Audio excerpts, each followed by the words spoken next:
बीडमध्ये पुन्हा धनंजय मुंडे विरुद्ध संदीप क्षीरसागर संघर्ष बघायला मिळतोय। बीडमधील अल्पवयीन विद्यार्थिनी शोषण प्रकरणात मुंडे चांगलेच आक्रमक झालेत। संदीप क्षीरसागर आरोपी सोबत काय करत होते असा सवाल धनंजय मुंडे यांनी उपस्थित केलाय। आरोपी आणि क्षीरसागर यांचे सीडीआर काढा, एसआयटी चौकशी करा अशी मागणी सुद्धा मुंडे यांनी केली। आरोपी आणि क्षीरसागर क्लासमेट की ग्लासमेट असाही सवाल त्यांच्याकडून उपस्थित केला गेलाय। किंवा बीडचा लोकप्रतिनिधी या प्रकरणापासून लांब राहूच शकत नाही हे मी जबाबदारीपूर्वक बोलतो। राहुलजी, आपण मला अनेक वर्षापासून मला ओळखता। या प्रकरणात सुद्धा यांचे स्पॉन्सरर सुद्धा यांच्या प्रत्येक कार्यक्रमाचे आता हा मेन आरोपी तिथल्या सार्वजनिक शिवजयंती महोत्सवात अध्यक्ष कोण? तुम्ही हे जा ना, इथं मला विचारता, इथं मला मी ज्या पद्धतीने सांगतोय हे तुम्ही तिथे जाऊन सुद्धा केलं पाहिजे।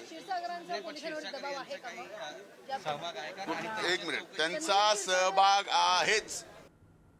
तर अंजली दमानिया यांनी सुद्धा एक्सपोज केलेली आहे आणि संदीप क्षीरसागर यांच्यावर आरोप केल्याचं बघायला मिळत आहे।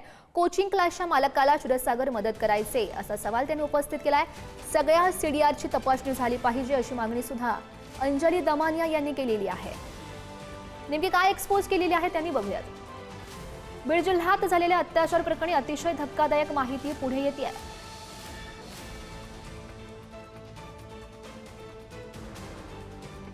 त्या कोचिंग क्लासच्या मालकाला आमदार संदीप क्षीरसागर पदोपदी मदत करायचे, त्यांना राजाश्रय होता।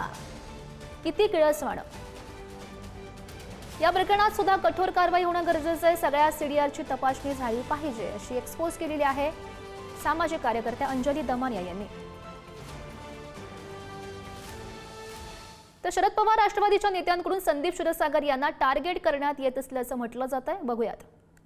संदीप क्षीरसागर यांच्या प्रचार करणारे, सपोर्ट करणारे अनेक कार्यकर्ते असतील, पण त्या व्यक्तीचा माझ्या माहितीप्रमाणे आमच्या पक्षाशी काही संबंध नाही आहे। त्याने केलेले गुन्हे दडवण्याची काही आम्हाला गरज नाही। त्याची योग्य चौकशी करा, काय असेल ते योग्य करायला हरकत नाही, पण संदीप क्षीरसागरना बदनाम करण्याची त्यात कोणतीही गरज नाही। पोलीस प्रशासनाला याच्या खोलात जाण्याची जरूरत आहे।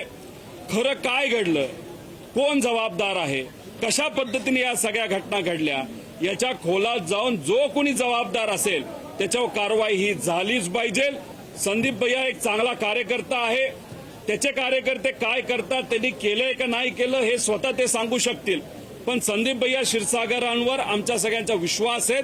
त्यामुळे ते मीडिया समोर जेव्हा येतील, जे काय खरं घडलं हे लोकांना सांगतील असा विश्वास या ठिकाणी आम्हा सगळ्यांना वाटतो।